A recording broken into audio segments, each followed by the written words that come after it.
back with you in the model shop. I got another update here on the USS Independence. I'm going to review a bunch of the work we did on the starboard side of the ship, basically all this stuff over here on the lower part, and then I'm going to talk about what the plan is for the port side, some of the details and the trouble that I ran into, and yeah, just our overall progress. Alright, so here we go. This is basically port side of the ship, everything that I kind of knocked out the other day when I finally got some time off. So we'll zoom in here.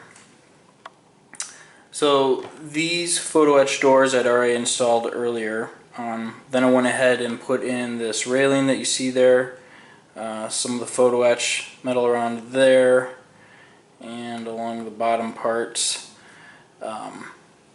They turned out really nice.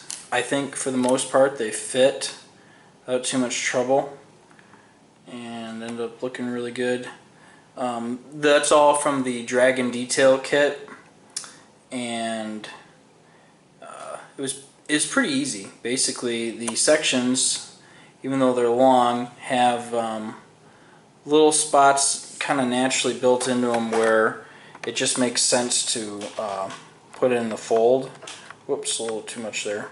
So right like there, for example, and then you got your little turn right here. Those are really easy to see, and you just put a little bend in them and they stay straight, a little bit of super glue, and everything goes right on. The big problem, or a big work that I had to do, was with this 4 smokestacks right here. I did the best that I could to try and keep them straight and aligned with one another and looking like that they, go straight up and down like they're supposed to. The instructions are pretty confusing. For example, when you put in this big beam right here, and then you have this kind of a keyed area where this girder locks into place.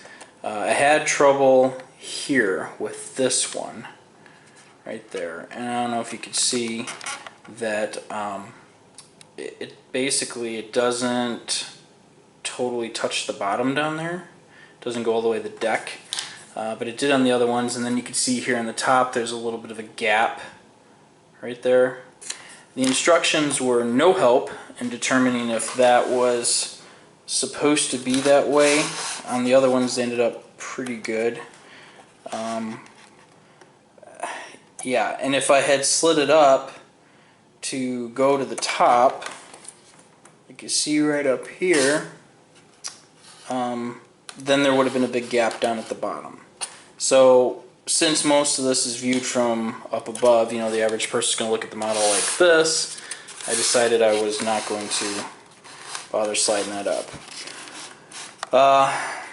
Right here we've got some moorings that are pretty nice right there, little loop there, and let's see, you've got them back over here as well. Those are, nice sharp little details, but they're individual teeny tiny little pieces. And I wish that, like on the Tamiya kit, like, see, here's a dime, so you could get an idea of how tiny all this stuff is. On the Tamiya kits, those are molded on for you. I don't know why Dragon opted to make those individual pieces. I got a Photo-Etch ladder for right there. I was supposed to scrape off the old ladder and then attach this one. Not scraping off the old ladder actually made it easy to attach the new ladder, which was hard enough to do on my own. This is my first set of stairs I've ever done. They look okay, generally speaking. We're going to get this all painted up and everything, but it was super fragile, and yeah, just difficult to put together. It's really small. If I put the dime next to it. So, the other issue that I had were these little plastic parts that kind of went like as guides around the smokestacks up here. This one. That is as straight as I could get them. They're extremely fragile, and when you cut them out of the sprues, it basically was just about impossible to get them to not buckle under the weight, which was really annoying. The last, whoops, sorry about that. The last smokestack right here has this fun little piece on here. I don't know if this is like a horn or what. Looks kind of like a search spotlight. When you put these smokestacks together, they are specific to their own location. So you can't just make them all and stick them on. You have to actually pay attention to which one goes where. And so in my instructions here, you can see you've got F, G, H, and J.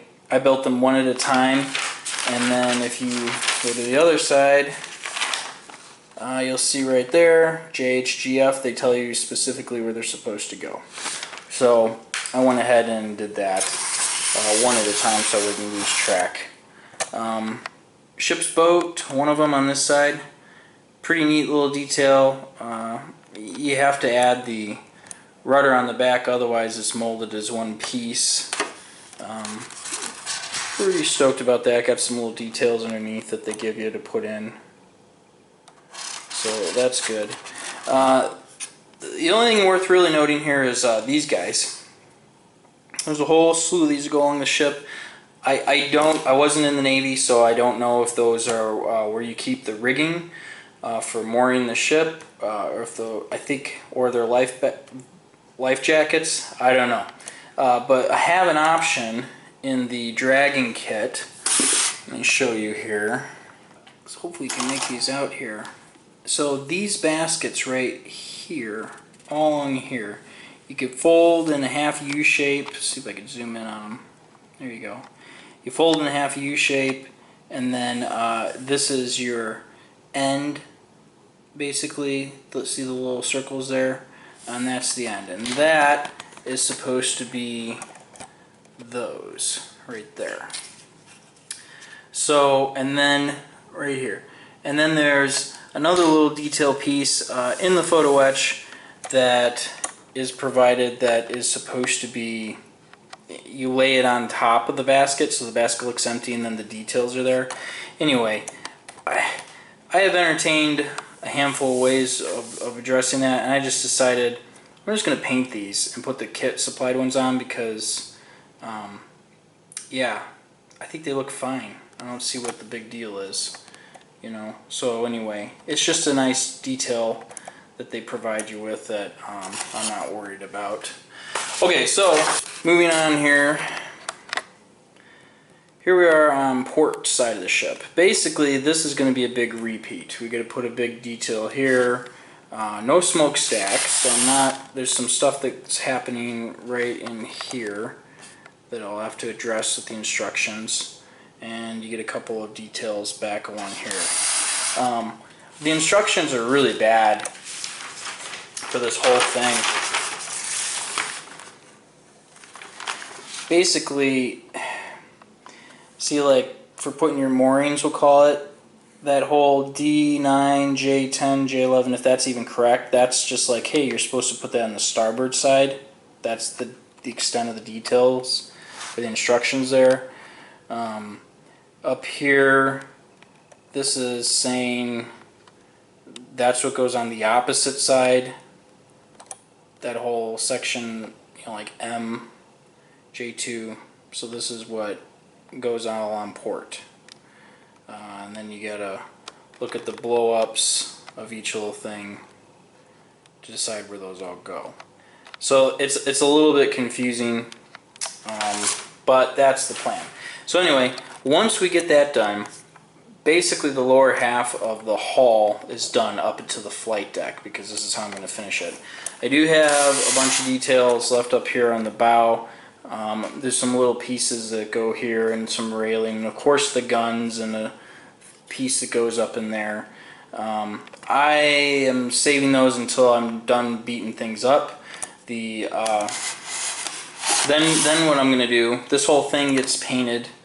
To get this gray, this is like a navy gray, I think, or blue gray. I can't remember what I used, honestly. But this is all prime black behind here, and then this is a red overcoat.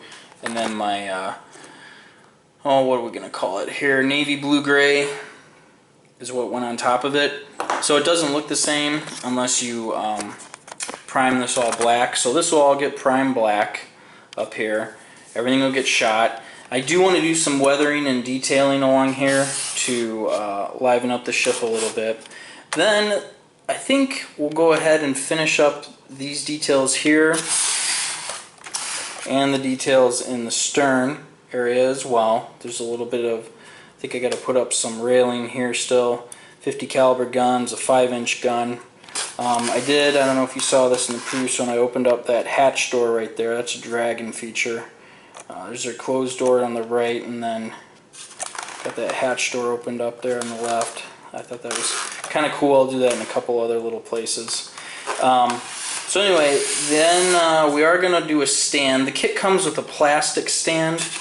I have a nice piece of premium cherry that I cut that I'm going to basically replace the plastic display case with, but I'll still use the little, you know, round dealies to hold the thing up to install that on. So we may have that done next time. Then the plan is we'll put the flight deck on, because that's a big piece that goes on top here. All the little details after that can be built in nice little sub-assemblies, which is pretty great. Like if you look here on the instructions, you know, this is all sub-assembly. And then you can see it goes and gets attached to the flight deck, depending on, you know, what version of what that you're doing here. So we'll be breaking everything down like that. And we've got some pretty detailed stuff left to do, such as our conning tower. A lot of this is photo etched and upgraded in the Edward detail set. So anyway, that's enough babbling. That's what we've got done so far on this thing. It's been a pretty enjoyable build so far, other than the instructions are really frustrating, but generally speaking all the parts fit extremely well, and the photo etch detailing is exceptional, especially with the Edward kit, adding a little bit of realism to it. And we're going to put figures all over this thing. And I'm probably going to see how many doors I have left over, be covering those doors. Don't know what I'm going to do about this. That one may be just left open. I don't know. Haven't gotten that far yet. But yeah, good fun kit. Alright, thanks for watching guys, and we will see you next time.